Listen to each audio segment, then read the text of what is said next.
With us, Craig Capidis of Quartz in the Atlantic. Also, there's Anne Bagamer of the International Herald Tribune, Anne Penkett of the Independent, and Régis Le Sommier of Paris Match. Régis, I feel as though France 24 is bad luck because we have a colleague, Stéphanie Antoine. She wrote a book on Dominique Strauss-Kahn. A couple days later, scandal breaks out. You've just finished a book on David Petraeus. And hot off the presses, boom, guess what happens? So if any of you are feeling like writing biographies, just think twice. It's steamy. I read the book. It's steamy. Get the book. All right. Time now, by the way, for the World This Week weather report. And the forecast is extreme. We can show you some of this week's images of flooding in the UK. Now, rain in Britain is hardly a scoop, but meteorologists worry about a rising trend in extreme weather. In the case of Hurricane Sandy, the one that battered the Caribbean and the east coast of North America ahead of Election Day, the storm itself was not so unusual. It was the surge in tidal floodwaters, laying bare the flimsy embankments of cities like New York, which have yet to factor in, it seems, rising sea levels. And yes, they are definitely rising. The magazine Science has compiled data from 24 studies to show that since 1992, sea levels have risen 11 millimeters on average. And as you can see from that chart, it is Greenland, the latest findings show, where the rate of ice loss has increased almost fivefold since the mid-1990s. All the while, the World Meteorological Organization predicts that 2012 will once again go down on track as one of the 10 warmest years on record. The main message is that it confirms the trend towards a warmer planet. For the future, because this winter, obviously, the ice will form again, but it will be fresh ice, it will be thin ice, so it's ice which will be more vulnerable to future melting. We saw how the weather became political during the election campaign, Anne Bagamer. Right now, there's a climate conference going on in Doha, but it's not getting very much play in the media. No, and that's a little bit shameful. I will take that on and fall on my sword for that. The climate got political in the U.S. campaign because a big storm took over the discourse and wiped out all of the nonsense that was being spewed on both sides about the economy, about who said what to whom, about Benghazi. So that was an issue. What was not as present in the political campaign, in the presidential campaign, was the discussion of global warming and what America, as the biggest consumer of fossil fuels, could do about it. Unfortunately, it's probably going to get pushed to the back burner yet again because of reports now that America is energy self-sufficient when it comes to fossil fuels, which means from a geopolitical standpoint, they won't have to import any oil from countries that don't like America. But it doesn't solve the problem of burning too many fossil fuels, creating greenhouse gases that warm the planet, that melt the polar ice caps, and that turn New York beachfront property into the wreckage that you see. Craig Capidis, the idea is, yay, we have shale gas. We don't have to worry about this anymore. Well, drill, baby, drill. The issue with climate change is now more, to solve it, the solution has to be political and economic. And I will use as my example this recent idea being floated in France that anyone who has a car that was built, I think, before it's 1997, should get rid of it and get a new car because it's not energy efficient and it's polluting. And that's a very good idea. But what if you don't have the money to buy a new car? Yeah, and they're not offering the cash. And they're not, and even if they did offer the cash, it's the issue is that fighting climate change now has to be done in increments. It's localized. Are people going to give up their cars or their trucks and not deliver? How are you what is the cascade effect of passing the legislation and getting people to sign on to doing this? And I think what it is, or where global politicians are missing the boat, is there needs to be a retinkering of the economic model that the world currently operates under. I don't know how one would go about it, but there has to be, in the old days, there was the phrase killer app. There has to be some sort of change or invention or something like that is going to obviate the cascade effect of trying to stop climate change, which is necessary. Mm-hmm.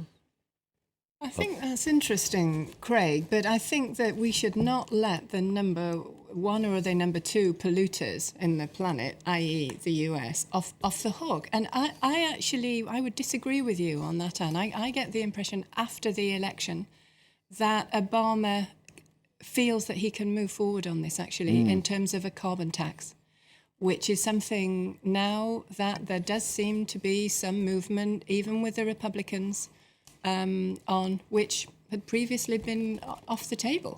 You know? We're going to have to see. There are other priorities, of course. I took a trip to Greenland last summer, and it was interesting because that was my first trip over there, and I actually felt like Eric the Red when he conquered Greenland, called it Greenland because it was green, and it is actually green during the summer. And I didn't see any ice. There was no ice. We went all the way up to the north. No ice coming from the sea. You know, all we saw icebergs coming from glaciers.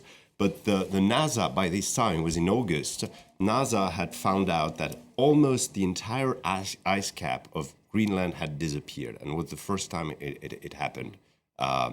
And it's endangering all the communities. It's creating a lot of problems. We saw a lot of polar bears because they don't get enough food, so they come closer to the shore. It's really a mess. It's really a mess for local communities, traditional Inuit communities over there. And it's you know, it was the first time I got a sight of what we were creating with global warming. We can show, when you look at the polar ice cap average from 1979 to 2000, we can show you a map of, there you see that yellow ring, and that's what it looked like in the past, and what you see in white is what Régis saw last summer, which is where things are right now, and the difference is quite remarkable. One thing, though, you say how it's distressing. On the other hand, there's a lot of people who stand to make a lot of money, Craig Tapitas, because opening up all these waterways, great for the defense industry and great for the oil industry. Well, somebody's always helping. There's always someone who's going to make a profit out of a disaster or an impending disaster. And they're going to continue to do that, and there's no way you can legislate people stopping it, which is why I go back to this thing is that I don't think there's the global political will to really go and find and enact a solution here. I firmly believe that it's going to take someone along the lines of a Thomas Alva Edison or a Steve Jobs or an Alexander Graham Bell to some sort of invention. I mean, great inventions, great ideas that can be turned into something you can manufacture, change the world. This is the history of the world. So I think that if you're betting on this, who's going to fix it? I'm hoping that invention is going to come around before the politicians get around to trying to fix this, because I don't believe they can. Yeah, and I think it's going to have to be everybody changing their habits just a bit. There have been some studies that showed that if they're simply doing what we've been doing is not going to work. Seas are going to rise to unsustainable levels by the middle of the next decade. It's just not, what we're doing now isn't enough.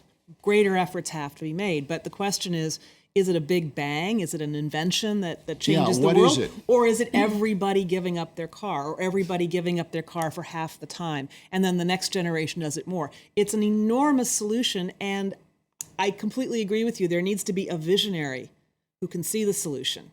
Okay, who's out there? Who's going to step up and do that? All right. Tenders are open. We'll continue to follow that. There's big money in it. The World This Week tapes on a Friday. So if you're watching the weekend rebroadcast, then perhaps you already know the fate of the Florange blast furnaces, property of one Lakshmi Mittal, who's ready to part with that loss-making part of his venture there. But he wants to hang on to the profit-making sheet metal business at the same site. The boss of ArcelorMittal, which employs 20,000 elsewhere in France, was granted a private audience earlier in the week at the presidential palace. He's the world's 21st richest man, self-made family. The French president, now caught between the will to save jobs and his own campaign promises. When a large firm doesn't need a factory anymore, but doesn't want to sell it either, we would make this an obligation.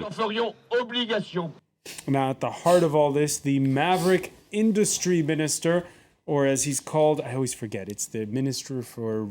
They've given him a funny name. Développement durable. No. There you see him. Le redressement Industriel. That's right. industriel. Industrial recovery. Yeah. Arnaud Montebourg, there you saw wearing that Breton shirt to tout the virtues of troubled kitchen appliance maker Moulinex. He granted an interview at the beginning of the week to Business Daily Les Echos, saying that that they were no longer wanted, Mittal. He retracted somewhat, but this Friday, there you saw him personally delivering croissants to picketing ArcelorMittal workers, who then posed for pictures with them. It's a gesture. As you know, these are employees who have been fighting for almost 19 months. They're courageous and they are fighting. And I think that as Minister of Industrial Renewal, my duty is to consider people like them. Industrial renewal. Régis Le Sommier, I'm confused because he's a junior minister, right? And there's the finance minister, Pierre Moscovici, who's not at all on the same page. Where does the president stand in all of this? Well, it seems that it's a partition that's been played over and over with this government, seeing one part that agrees on something and the other one who disagrees.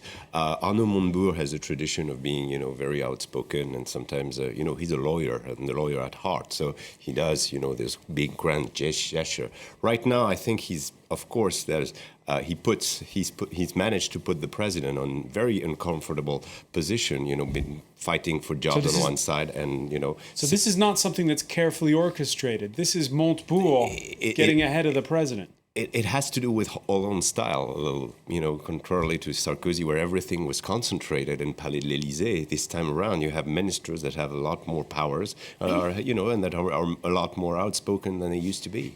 All right, well, it's certainly a story that the British are lapping up. The Daily Telegraph's Ambrose Evans Pritchard, the collectivist tendencies of the French socialists are coming out. He wrote, what France needs as unemployment rises over 40,000 a month is to modern highs, and the economy slides deeper into perma slump, is a radical assault on the state. Instead, Monsieur Hollande talks of nationalization. Is London big enough to take on the refugees? Well, one man certainly thinks so. And a French minister has been so eccentric as to call for a massive investor to depart from France. I have no hesitation or embarrassment in saying to everyone here, venez à Londres, mes amis. Come to London, come to the business capital of the world, a place where 73 Indian firms are listed on the London Stock Exchange, where Indian companies already raise 53% of their international equity, a city that still has the largest banking and financial sector anywhere in the world. Boris Johnson, who happened to be in India, I wonder if he's going to bring the blast furnaces over as well. But he forgets to mention that Britain, which is also just shutting a steelmaker itself, no, it's wonderful, isn't it? I mean, if it weren't so sad, it would be funny. I think he went on, today he went on to call Montebourg sans culotte, like the revolutionary French Revolution. 1789. Said the sans culottes are back in the government. That's right.